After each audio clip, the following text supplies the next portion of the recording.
Hello, I am Dr. Ravi Kumar, Assistant Professor in Law.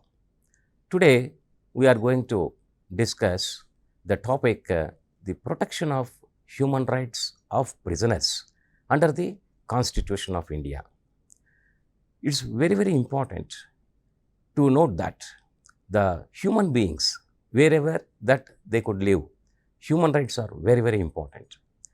Human being is the best creature of the nature, and he enjoys every rights irrespective of their caste, sex, religion, place of birth. In the society, no one can stop to enjoy one's freedom and rights given by the natural law. So before discussion of what is meant by the prison, prisoners, and prison administration and the rights of the prisoners, we are going to discuss the concept of the prison system.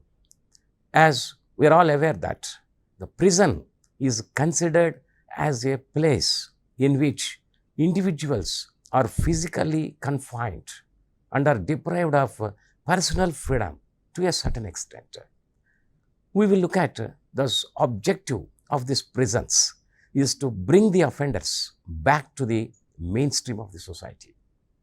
If a person commits any crime, it does not mean that by committing a crime, he ceases to be a human being and that he can deprive of those aspects of life which constitutes human dignity. Every individual, whether native or the outsider of any nation, are born independent, free, equal in dignity and have human rights, whether it's a prisoner or not. Who is the prisoner? Section 1 of Prison Security Act specifically defines that any person for the time being in a prison as a result of any requirement imposed by a court or otherwise, that he be detained in legal custody. The prisoners, once confined to prisons, becomes totally forgotten human beings. They live in the most dehumanized conditions, such as torture by the prison staff and co-prisoners. As we are aware that the nature of imprisonment, it is nothing but a legal punishment that may be imposed by the state for commission of a crime or disobeying its rule. We all know that the very objective of this imprisonment vary from nation to nation. Sometimes even it could be of punitive in nature in the sense that inflicting some punishments, deterrence to prevent the criminals from attempting a crime, or in a reformative, because the reformating the criminals and bringing them back to society as good and law-abiding citizens and rehabilitative. These are all the objectives. The primary purpose of this imprisonment is to protect the society against the crime. There are certain punitive methods of treatment of prisoners alone cannot achieve the goal of reformation of prisoners. Various human rights approaches are there and various legislations regarding the human rights as well as the role of courts. They have facilitated a change in the approaches of criminal justice system. Then what are the problems that are facing in prisons? The first one is overcrowding. We all know that more than 30% of the prison population consists of under trials. Sometimes even they are detention under remand. So there must be necessity. It should have been increased even in the infrastructure, facilities and staff strength to maintain this big inflow of the prisoners. Another problem is mental illness, because we have known that more than half of the population of the prisoners have mental health issues such as anxiety, depression, disorders. And another problem is that racism. Prisoners are being discriminated on the grounds of age, gender, race, religion, disability. Not only that, one of the most prominent problems is that gang activity. Because we all know that people in prisons of their vulnerable feeling and turning into gangs is a way to protect oneself from other inmates. We move on to the instruments that are existed to protect the prisoners at international level. The most important United Nations Charter, it put as human rights on high footing than ever before, spanned new penological thinking on prisoners' personhood and consequential rights.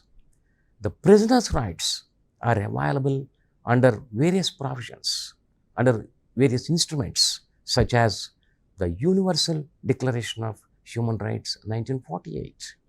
The provision, Article 5, specifically states that no one shall be subjected to torture or cruel, inhuman, or humiliating treatment or punishment. In order to enforce the declaration, covenants came into existence, like the International Covenant on Civil and Political Rights. Article 7 of this ICCPR specifically points about no one shall be tortured or subjected to cruel, inhuman, or humiliating treatment or punishment. In the same covenant, Article 10 specifically points about that all people deprived of their freedom are treated with humanity and with respect for the human person's inherent dignity. Apart from that, there are some UN standards of minimum rules for the treatment of prisoners. There are certain categorical provisions relating to the separation of categories of the prisoners, and there are certain provisions relating to accommodation, clothing, bedding, food, exercise, support, medical services. Not only that, this protection of prisoners against the double jeopardy. These are all the very, very important provisions that are existed. Apart from that, the prohibition of corporeal punishment by placing in dark cell and all the inhuman and degrading punishment. And another important document, the United Nations Basic Principles for the Treatment of Prisoners. Under the United Nations, these basic principles provides that all prisoners should be treated without distinction of any kind, with due respect of their inherent dignity and value as human beings. They should be rendered in accordance with all the human rights and fundamental freedoms laid down in internationally recognized instruments, with the exception of freedom of movement. And when we look at the national instruments to protect the rights of the prisoners, as we are aware that the role of courts played a very, very laudable role in protecting the rights of prisoners. By the orders or by the decisions that could be passed by the courts, number of committees were formed to improve the conditions of the prisoners. The basic motive of these provisions to create prison a better place to spend the punishment for both the men and women. We look at that few of the committees, because the very important piece of legislation that it covers, the Prison Act of 1894.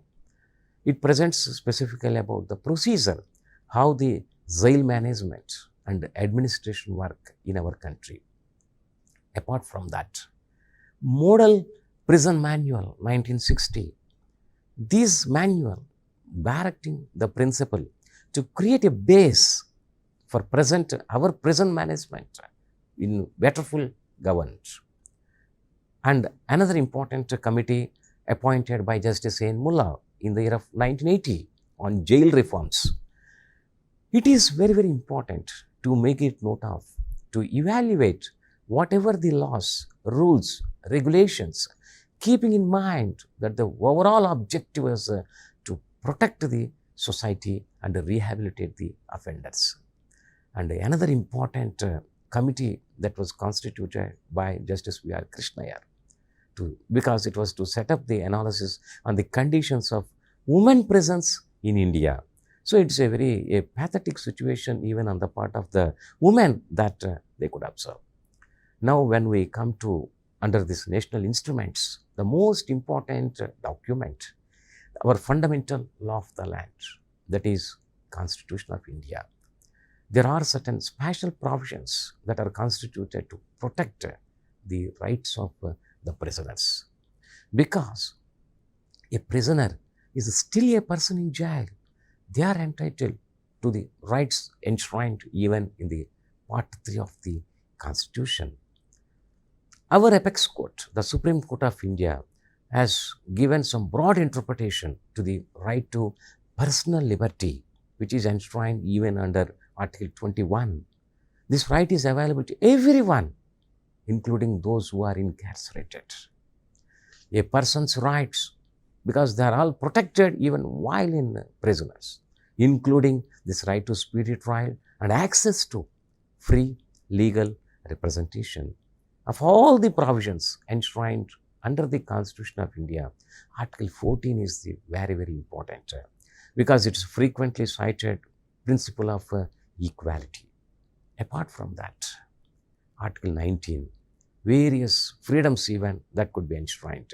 Of them, the most important thing is the protection against the custodial atrocities, the protection of human rights of those in prison, against the wrongful confinement, followed by freedom of movement and of speech. Where one is wrongly confined, he is not going to move because his rights were curtailed by the fundamental right of the freedom of movement. At the same time, as he is not well represented, there is no chance to be heard or even time to speak. Hence, his freedom of speech is interfered with and is a clear violation of the fundamental rights of the person. When the fundamental rights of people in jail are violated, their human rights are also violated. And another important provision, Article 20, it protects a prisoner from being subjected to any punishment, including that of imprisonment, which were not authorized by law at the time when he committed any illicit act for which he was convicted. If any person falls under these circumstances, in the sense that imprisoned in a manner not authorized by the law at the time of committing the crime, then it is said to be wrongful confinement. In this regard, subclass 2 of Article 20 embodies the principles of double jeopardy. It's very, very important to make it note of that.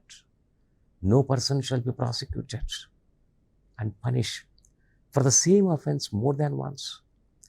So this kind of clause usually appears even in the common law rule that nemo debet vis vexeri, in the sense that no person should be put twice in the peril for the same offense. As we all aware that Maneka Gandhi case, what the kind of provision under Article 21 is not only protected the arbitrary actions on the part of the executive, but also from the legislative blows which cannot eliminate the malice of an unreasonable or unjust law. No doubt, there must be fair and reasonable procedure for deprivation of life and personal liberty of the individual. Here, a fair and reasonable procedure includes right to process of law, right to counsel, right to speedy trial, right to religion, right to separation of prisoners, right to a good accommodation, and finally, good diet. each and every facet, it would come under the life and personal liberty of an individual or a human being. Not only that, there are certain provisions. Subclause 4 of subclause 7 of Article 22 specifies about the special safeguards for the detainees under PD laws, that is the preventive and detention laws. But it provides the maximum time for detainee can be detained before being produced before any board. Likewise, subclause 5 of Article 22, it specifies it is the duty of the detaining authority to furnish the grounds of his detention and particulars required by the detainee to prepare for his defense. It's a due opportunity to provide for the detainee. Right. There are certain rights of prisoners, specifically access to courts, access to legal facilities, whatever even that could be provided. It provides to the detainee. Here, the Supreme Court had played a very, very laudable role, a protective role in order to protect the prisoner's right. The very famous case in Hemechoskat versus the state of Maharashtra. Here, the apex court, it dealt with the problem at length in the context of the prisons, which was about an illegal activity in which the offender claimed that he had not received any copy of the order from the court, from the competent authorities from the last 3 years. How he could be detained, and in case the court found his legal rights are violated based on the articles either of the 21 or 22 or 42 of the Constitution of India, and there are certain principles that could be laid before the court. So as soon as possible, even the court found that a copy of the court order to the convict, it could be given to the detainee. So it is the most important thing here to make it note of, in case of sending any copy to the prison authorities for the sake of a convict, the relevant authority shall immediately deliver the order of the court to the convict and obtain his approval. In case of a legal request of the convict, such as an appeal or any necessary facilities to exercise this right, it shall be provided by the prison administration. So it is the duty of the administration to look at the minimum kind of requirements to receive on to the convicts.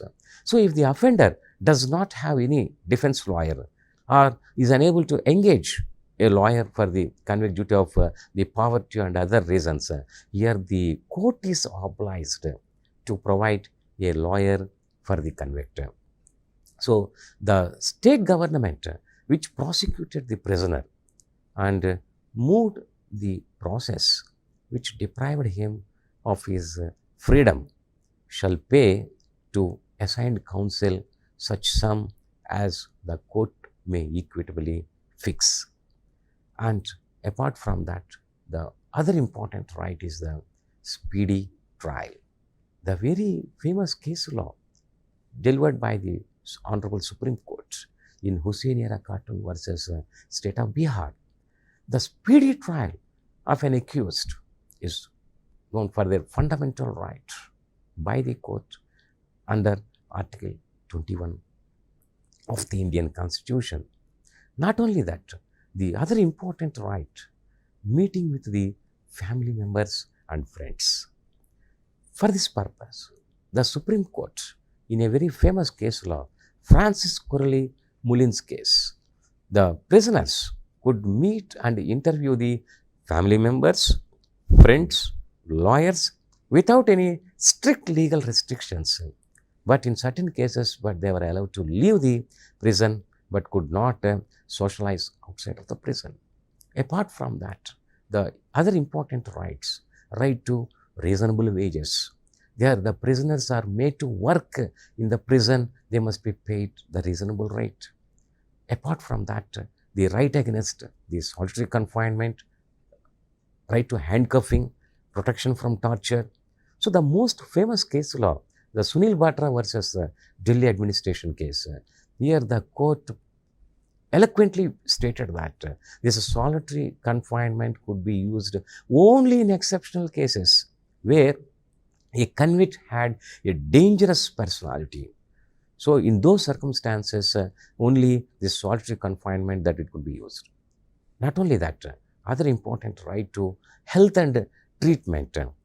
Because in one of the famous case law, that's Paramananda Katara's case, because under Article 21, because the guarantees the people the right to life, because here every doctor, even at the government hospital, or has the professional obligation to save the life, bound to extend the medical assistance for preserving the life, specifically for the prisoners. So the most important thing that I have to remember before concluding, what kind of rights that the prisoners should hold. Always, at any point of time, prisoners should be given equal rights and opportunity under the human rights. So prisoners must protect and promoted under the human rights. So human rights of a prisoner are for the care, protection, development and rehabilitation. So therefore, all the prisoners are treated as human beings and they have the rights under the Constitution of India. Most important aspect here I would like to deal with this kind of the role played by the courts, specifically the apex courts. The judicial conscience recognized that the prisoners are also human beings and that the purpose of imprisonment is to reform them rather than to make them hardened criminals. So even in the recent past, the Supreme Court of India has used the strategy of the public interest litigation as an aid to enforce the rights of prisoners. So despite these kind of the deficiencies, even in the existing enactments like the colonial, the prison act and other the instruments, whatever even that could be provided under the Constitution of India, the courts even on its own creative spirit and contributed much to the prison justice, thereby ensuring fundamental human rights of prisoners. So at last, I would like to conclude the topic, how the rights of prisoners that could be protected and the role of judiciary that it would be taken into initiative. We will discuss further on the next topic.